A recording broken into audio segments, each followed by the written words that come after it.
exploring the culture, the adventure, and the impact of martial arts. I'm your host, T.W. Smith.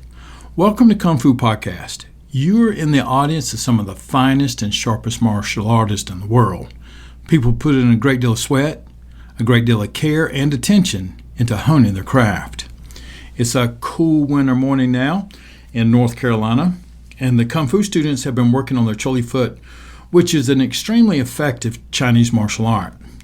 Abe Wesley is my number one student in the Choli Foot because of the principles of Choli Foot, which there are several that dictate a behavior. Abe was born to it. He's just took to it like a fish in the water.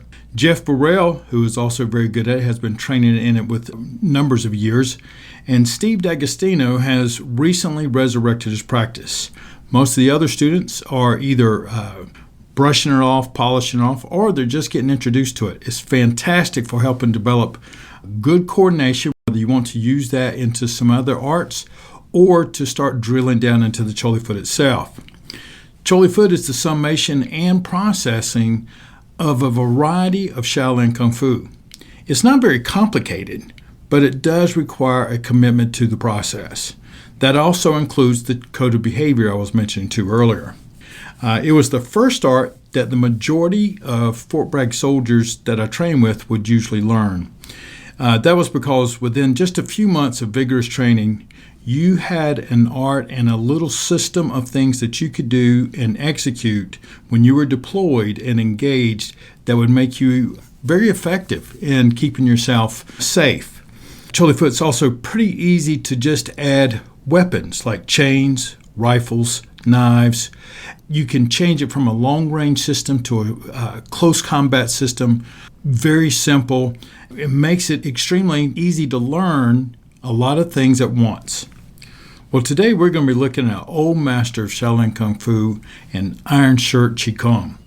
Most of my students start with the basis in IronShirt Qigong, whether they know it or not, which is counterintuitive in some ways when you hear the name because it has very little to do with external conditioning. It has to do mostly about strengthening oneself by starting over on the inside. Perhaps this is something I can put on the curriculum for the International Martial Arts Conference in June of 2026. You can find the link to that. Look up Troy Price or the Shirite Bujitsu Kai. Love to see you come there. It is a fantastic group of folks who come together literally from around the world.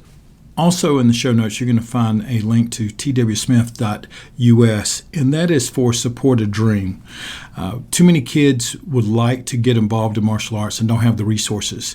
And I wanted to do something to help those identified kids who may want to come and participate and just can't because of their situations. And if they're identified by their instructor and approved by Troy, then you all are participating in allowing a future martial artist to be groomed and developed, and who knows, maybe one day lead the pack.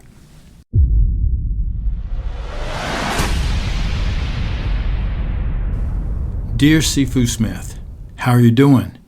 Hope all is okay with you, your family, and your students.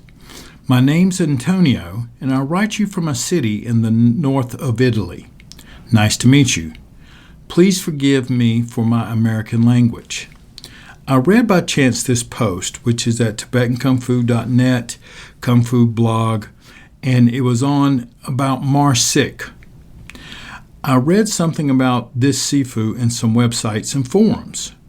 Recently, I knew that there was an old article from the magazine called Official Karate, Fall 1973 edition, called Mar Sik, The Odyssey of a Kung Fu Master, written by David Cox.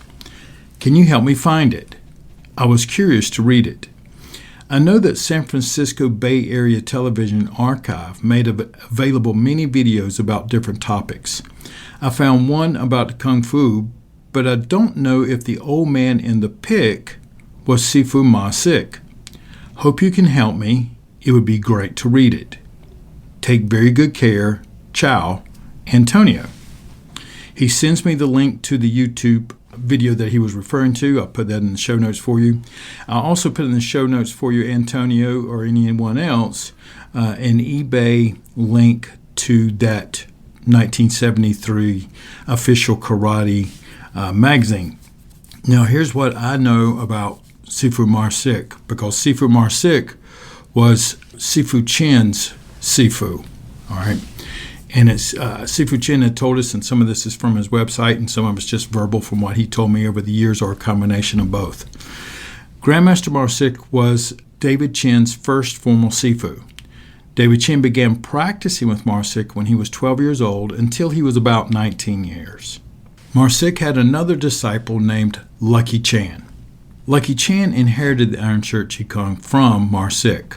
Lucky was very low-key and doesn't like to show up in public much. Lucky and David Chen were KungFu brothers and would often spar together to exchange techniques and to improve their skills. Sifu Chen had told me several times how important Lucky was to his overall training through the years. As a good friend, and as the years would pass, they would train with other historically noted Chinese martial arts masters. We went by his diner when we were taking out a trip to Berkeley, California. Sifu was taking me out to do one of the first public push hands competitions that he had put students in. And during that time, we also did some round trips to his old stomping grounds. When it comes to Mar Sik, he was born on March 15th, 1876 in the Stockton Delta area. Sifu Chen had told me that he would mention the gold rush. Whenever he spoke about Mar Sik, there was always something to do about the gold rush and how it influenced where he lived, how his family was raised, and of course there was a lot of other political things happening to the Chinese at the time. When Mar Sik was a child, his parents sent him to Taishan County in Canton, China. He was around 7 years old when he learned Kung Fu from his uncle, Mar Lok, who had an alterations business.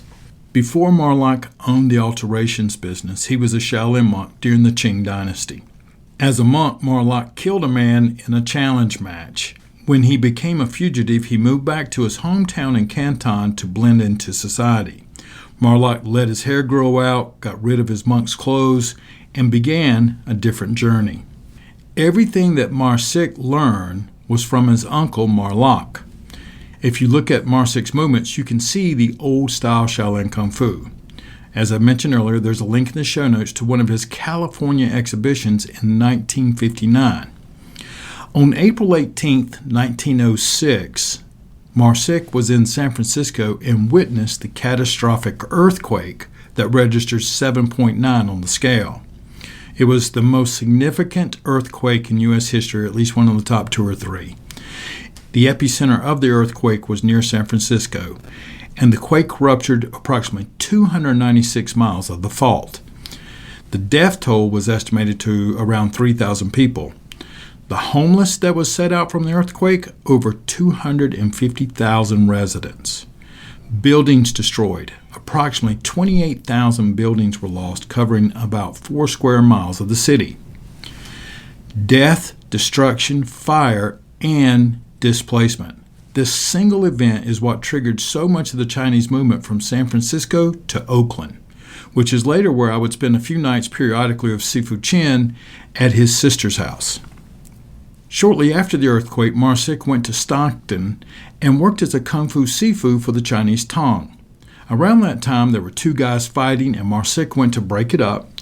One of them turned on him, which is not uncommon in brawl fights, and Mar Sik struck the guy on top of the head and killed him. Mar Sik deeply regretted it and swore that he would never fight again.